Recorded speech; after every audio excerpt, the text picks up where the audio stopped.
Hello mga love. So nandito ako sa town. Mababayad lang ako ng car park. So nandito ako ngayon kasi today is my last day, last appointment sa aking dentist. So time flies so quickly mga loves. You know, 6 months. 6 months akong nagpa-treatment sa aking Invisalign journey. So I will tell you everything about it after sa aking appointment. Pababayad lang ako and then I'm gonna go for my appointment because I'm running late. So see you later, okay? I'm home. So kakadating ko lang sa bahay. So I've been to my dentist appointment and ito na yung final result sa aking ngipin mga loves. Yan. So, 98% dito is my own teeth. 2% of it is composite banding. Kasi nilagyan nila ng composite banding, it's because yung ngipin ko, triangular shape siya. So, yung mga edges, nilagyan nila ng composite banding to make it square. And dito din sa bottom. Yung bottom ko, there are 3 big triangle, black triangle dito. Yung pinakagitna talaga, medyo kinos sila ng kaunti. Yan. I still got a little bit of black triangle pero hindi na siya masyadong malaki. Kasi sabi ko sa kanya, as much as possible, gusto ko siya i-close ng kaunti. Pero I don't want you to close it fully para naman to look it natural as much as possible ba. So yun yung sinabi ko sa kanya. And which is, she did. Ito lang yung ginawa niya. Kasi yung the other 2 here is hindi naman siya masyadong kalakihan. So, yung treatment ng Invisalign ko is 6 months treatment siya. So, I started wearing my first Invisalign noong November 27, 24. And today is 21st of May. Throughout the course, binigyan nila ako ng 18 Invisalign or aligners na isusuot. So, yung yung plan is, depende yun kada tao ha. So, they will cater your needs or whatever you want to achieve with your teeth. So, sa akin, yung Invisalign ko is, nag-change ako ng aligners every 10 days. So, yun yung ginawa nila. And then, yeah, there's a lot of dentist appointment kasi they like to see you how you progress your journey, which is good. And then, magkano nga ba yung nagastos ko sa Invisalign ko? Yung overall nagastos ko sa Invisalign, kasama na dito ang teeth whitening, composite banding, yung pagbunot ng aking ngipin kasi yun na nga may problema yung ngipin ko. All in total is 4,300. Medyo mahal siya but for me, happy ako sa resulta, worth it. Inaamin ko mga palangga before, nanghihinayang ako kasi sobrang mahal. There are few occasions na nagpa-quote ako ng mga prices sa Invisalign, braces. Very similar price lang talaga. And yeah, hindi ko sila ginawa before then kasi ako yung nag-back out kasi nasasayangan ako na gumastos ng ganon kalaking pera para sa sarili ko na I would rather give it to someone else. So, yeah. What do you think? Worth it pa mga loves? Yung iba sabi, oh, mas gusto ko yung teeth mo noon. Ay nako, hindi talaga, you cannot make the people happy. So, you just need to do what makes you happy. Yan. So, meron na tayong toothpaste smile. Anyway, I still need to wear my aligners. My last aligners, I have to wear that for the next 2 weeks. Mostly nasa bottom teeth ko. Kasi hindi siya masyadong nag-progress as what they are expected. yes, nag-progress naman siya, like nag-align naman yung mga teeth ko, pero meron kasi silang parang computerized na parang ito dapat yung mangyayari sa ngipin mo, ganito, ganyan.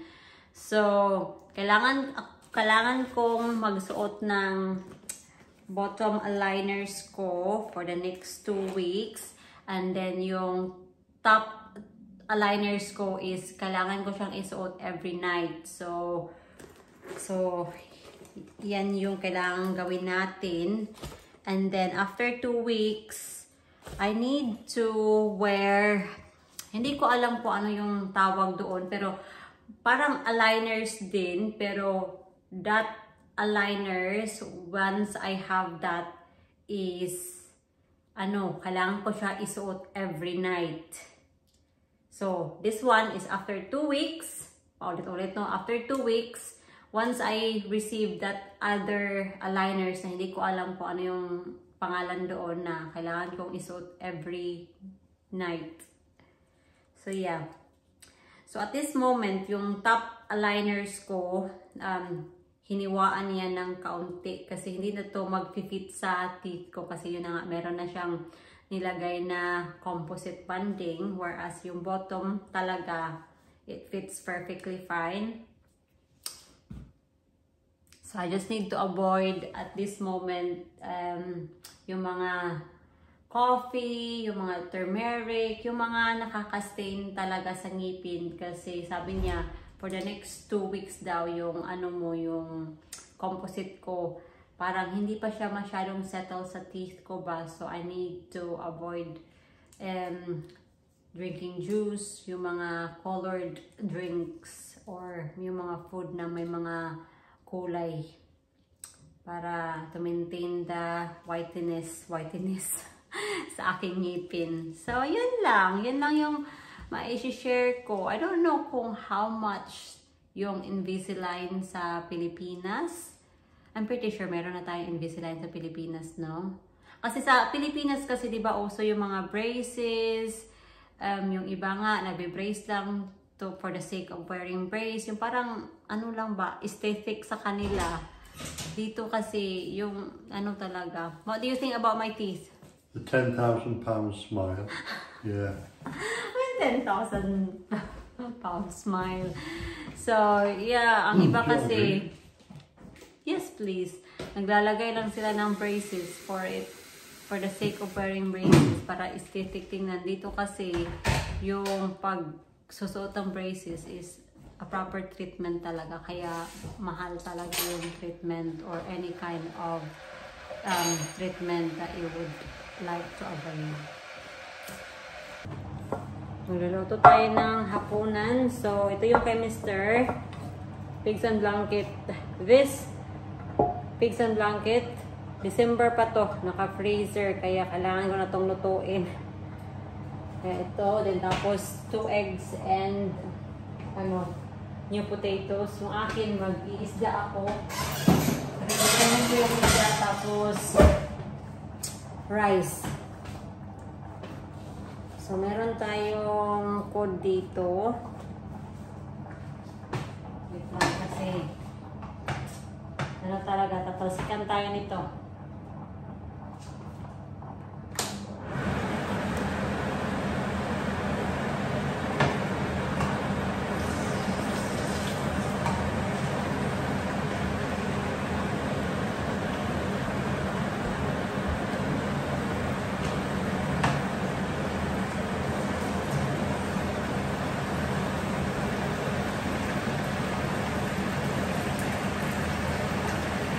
Meron din tayong sea bream. Ito na lang yung natirang sea bream na nabili ko sa Asda. Hi, John. Poor Sharky and George. Poor Sharky and George. Where's George? It's yeah, gone. George. Killer white. Mag-swimming tayo. Susnak ko naman. Oy, yung sasakyan ko talaga ay sobrang dumi. Ang alikabok niya. Tingnan, oh. I'll show you. Bother na talaga ako sa kanya. Kasi, bakit hindi naglalak? Lock na ba? No, I don't think so it is. No. Yeah, I don't think so. Try again.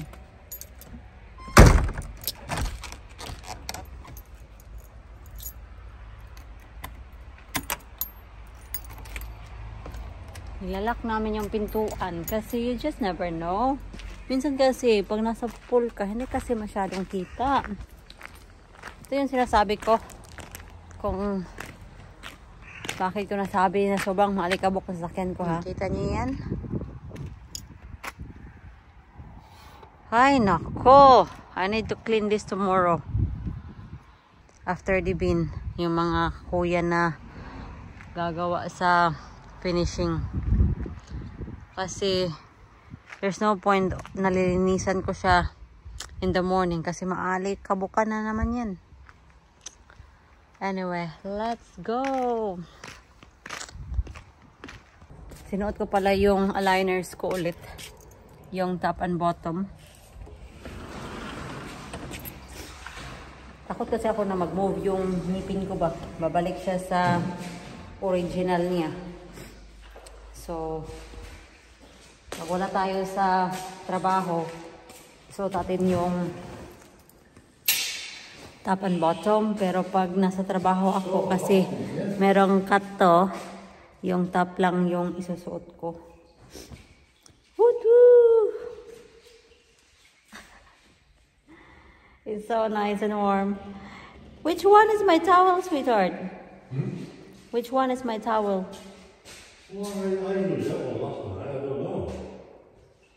You're washing it anyway. I've been meaning to wash our towel, but then you said no because there's no washing line. I would like to hang the towel on the fence.